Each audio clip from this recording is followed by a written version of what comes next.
आप देख रहे हैं सच का सामना, हम सच दिखाते हैं। राजद उम्मीदवार के पक्ष में मतदान करने की अपील को लेकर नेता प्रतिपक्ष तेजस्वी यादव, मुकेश सहनी, अब्दुल बारी सिद्दीकी मंच से जनता को संबोधित किया, जहां जन सैलाब उमड़ पड़ा। बिहार के प्रतिपक्ष नेता तेजस्वी यादव ने भरगवां के वीरनगर बिसरिया स्थित करबला मैदान में अररिया लोकसभा के राजद प्रत्याशी शाहनवाज आलम के पक्ष में बुधवार को चुनावी जनसभा को संबोधित करते हुए भाजपा और एनडीए नेताओं को आड़े हाथ लिया और प्रधानमंत्री नरेंद्र मोदी को सबसे अधिक झूठ बोलने वाला प्रधानमंत्री बताया। इस दौरान उन्होंने प्रधानमंत्री समेत भाजपा पर जमकर बरसे। हालांकि तेजस्वी प्रसाद यादव के निशाने पर सूबे के मुख्यमंत्री नीतीश कुमार कम रहे। उन्होंने अपने संबोधन में कहा कि यह चुनाव काफ़ी महत्वपूर्ण है। चुनाव देश को बचाने और बनाने का चुनाव है। देश के लोकतंत्र और संविधान को बचाने के साथ साथ गंगा जमुनी तहजीब बचाने का यह चुनाव है। कहा, अगर इस बार देश में भाजपा नीति सरकार बनी तो संविधान बदल देगी। उन्होंने भाजपा सांसद प्रदीप कुमार सिंह पर प्रहार करते हुए कहा कि भाजपा सांसद जीतकर इस क्षेत्र का विकास नहीं किया है। कहा, ऐसी स्थिति पूरे बिहार के भाजपा सांसदों की है, जीत जाने के बाद दोबारा काम नहीं करते हैं। देश को बचाने का चुनाव है, मुल्क को बचाने का चुनाव है। उनके पास कोई मुद्दा नहीं है, हमारे पास मुद्दा है, क्योंकि हम लोग मुद्दे की बात करते हैं। आज देखिए बिहार में जिस तरह से हमारे आदरणीय नेता पूर्व मुख्यमंत्री जिस तरह बिहार में युवाओं को 5 लाख नौकरी देने का काम किया, बिहार के जितने भी युवा सपने को उन्होंने साकार किया है। और अभी तक अगर बिहार के मुख्यमंत्री अगर पलटी नहीं मारते तो आज 10 लाख रोजगार देने का काम अभी तक हो जाता, मगर इनको पलटी मारने की आदत है। मैं ज्यादा वक्त नहीं लेना चाहूंगी, मुद्दे की बात करती हूँ मैं। मुद्दा होना चाहिए पढ़ाई लिखाई, दवाई, सिंचाई, कमाई और सुनवाई की सरकार है। और मैं बता देना चाहती हूँ कि आधा आबादी जो हमारी है, हमारी जो है, जिस तरह से केंद्र में अहंकारी सरकार है, महिलाओं को ठगने का काम किया है, महिलाओं पे अत्याचार किया है, कि हमारे आधे देश की जो आधी आबादी है ये अपने वोट से, अपनी चोट से ये अहंकारी सरकार को गिराने की ताकत रखती है। आज बताइए, एक वोट का अधिकार हमारा है, एक प्रधानमंत्री भी उसी अधिकार से वोट देते हैं और आज जनता मालिक भी उसी अधिकार से वोट देती है।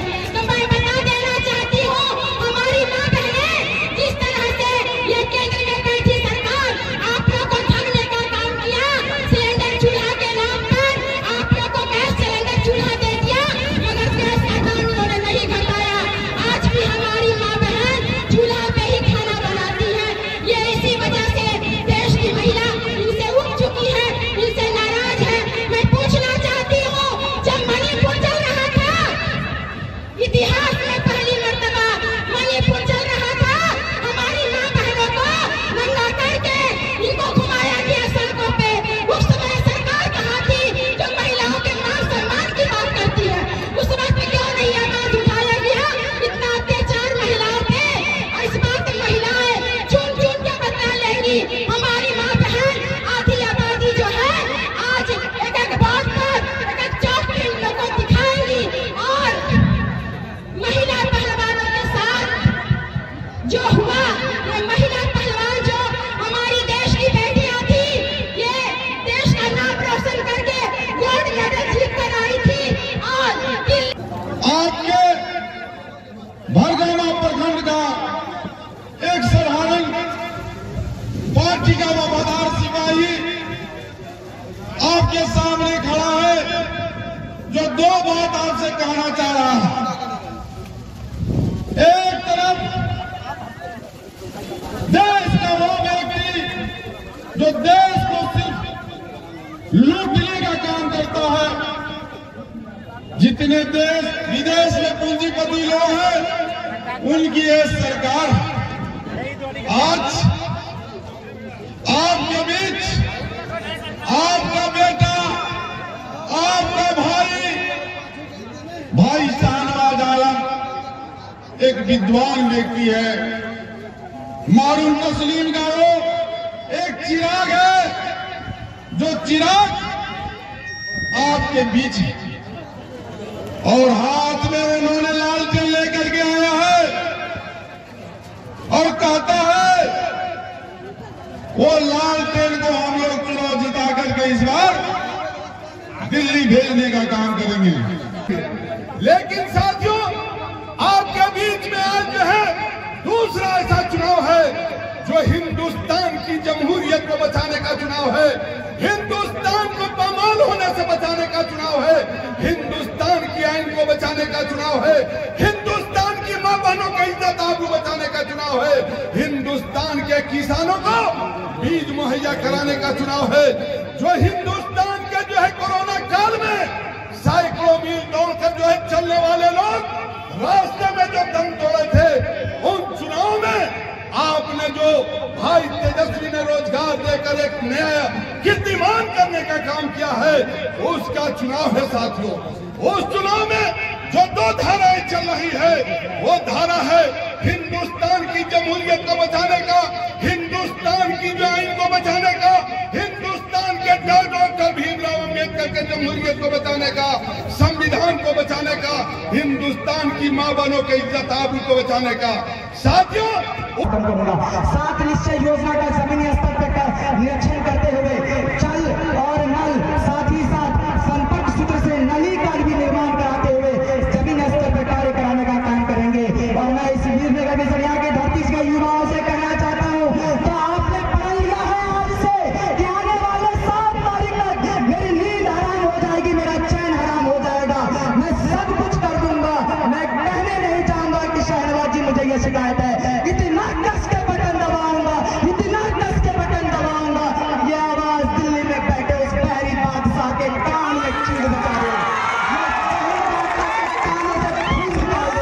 मैं ये खुद इस धरती का बेटा, इस दीदार बादशाह से मास्टर अजीमुद्दीन नारायण मिश्र जैसी धरती के पुत्र का बेटा हूँ।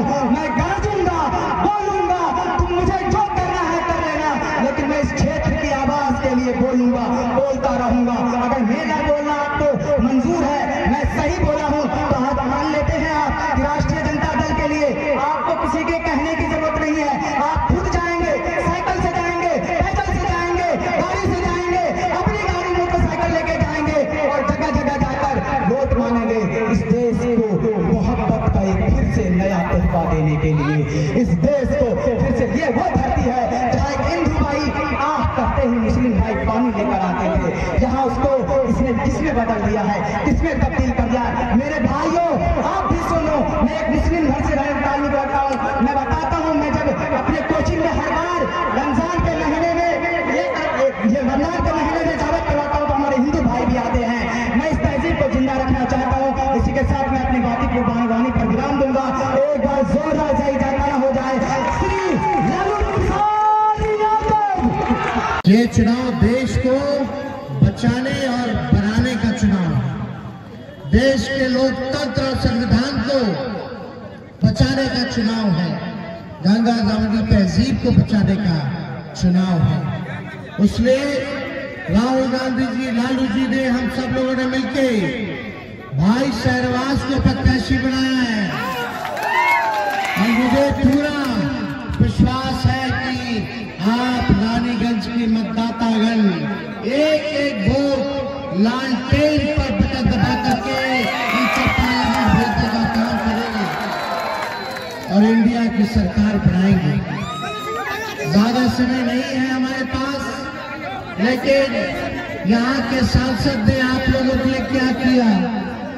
जो भाजपा के सांसद हैं, जीत के जाते हैं, दोबारा आप लोगों के बीच नहीं आते, मुंह नहीं देखते। इन लोगों का राज्य में सरकार है, केंद्र में सरकार है, लेकिन केवल लोगों को ठगने का काम किया। मेरा मानना है कि सबसे बड़ा अगर हमारा दुश्मन है तो वो बेरोजगारी है, गरीबी है, महंगाई है। लेकिन हमारे देश के प्रधानमंत्री ना महंगाई के बारे में बोलते हैं, ना गरीबी के बारे में बोलते हैं, ना बेरोजगारी के बारे में बोलते हैं, ना विकास के बारे में बोलते हैं।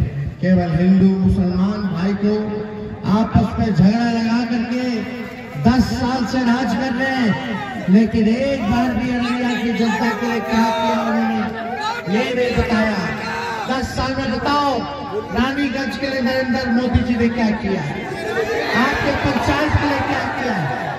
एक ही काम किया है, झूठ बोला है, ठगने का काम किया है।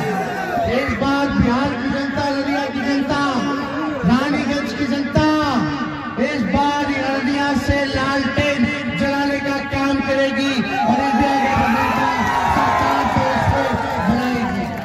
इसलिए आप लोगों के बीच आए हैं। मोदी जी से बड़ा झूठा प्रधानमंत्री आज तक दुनिया में कोई नहीं है। केवल झूठ बोला उन्होंने, इतना झूठ बोलते कि गोबर को भी हलवा बना देते हैं। और बीजेपी का मतलब ही है बड़का झूठा पार्टी। ये लोग केवल लड़ाई झंझट पैदा करने वाले लोग। आपका भाई जब 17 महीने रहा तो 5 लाख लोगों को बिहार में सरकारी नौकरी देने का काम हम लोगों ने जो कहा वो किया। लेकिन आप लोगों से यही अपील है, अगर शहनवाज भाई जीतेंगे तो 15 अगस्त जिस दिन हमें आजादी मिली थी उस दिन बेरोजगारी से आजादी दिलाने का हम लोग काम करेंगे। पूरे देश भर में 1 करोड़ लोगों को सरकारी नौकरी दिया जाएगा। 1 करोड़ लोगों को पूरे देश भर में सरकारी नौकरी। गैस का रेट 500 कर दिया जाएगा, गैस सिलेंडर का रेट 200 यूनिट फ्री में बिजली हम लोग जो है पूरे बिहार के लोगों को दिलवाने का काम करेंगे। कितना? 200 यूनिट फ्री बिजली आप लोगों को मिलेगी। आप लोग ताकत दीजिए और हर गरीब परिवार की बहनों को साल में एक बार 1 लाख रुपए का हम लोग सहयोग करने का काम। तो ज्यादा समय नहीं है, बताइए शहनवाज जी को विजय का माला पहना दे। दोनों हाथ उठा के बताइए। और मोदी जी तो इतना झूठ बोलते हैं, अब तो मोदी जी के लिए गाना भी गाते हैं, पता है कि नहीं आपको? मोदी जी के लिए अरे तुम तो भूल जाते हो, रोज रोज मोदी जी तुम झूठ बोलोगे, रोज रोज मोदी जी तुम ऐसा करो, ये जनता जो रूठ गई तो हाथ मलोगे। अरे तुम तो, आवाज आना चाहिए, अरे तुम तो वादा करके। मोदी जी तो सबको न ठगे हैं। इस बार जो है उनको सत्ता से बेदखल किया जाएगा, तानाशाही खत्म होगी, कल गरीब जनता का राज होगा। तो शहनवाज जी को आप लोग जिताइए। रानीगंज की जनता